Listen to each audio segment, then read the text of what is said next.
இவங்க 2 பேரும் எய்ம்ஸ் மருத்துவமனை இருக்கிற அரசு மருத்துவமனத்தை தரத்தை உயர்த்தப்பா.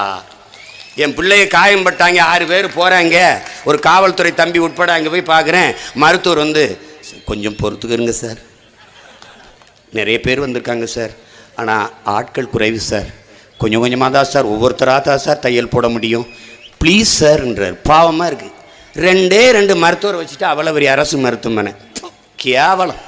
இதில் எய்ம்ஸ் சரி, எய்ம்ஸ் மருத்துவமனை கட்டிட்டா, அதில் யார் ஒரு மருத்துவர், யார் டாக்டர், யார் क्या बोल है?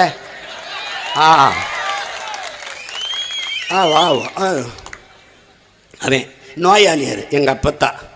எப்பே ஒரு பக்கமாக தலை நச்சுன்னு வலிக்குதப்பே, ஏதாவது கொடுத்து விடுப்பேம்மா. क्या बोलता है?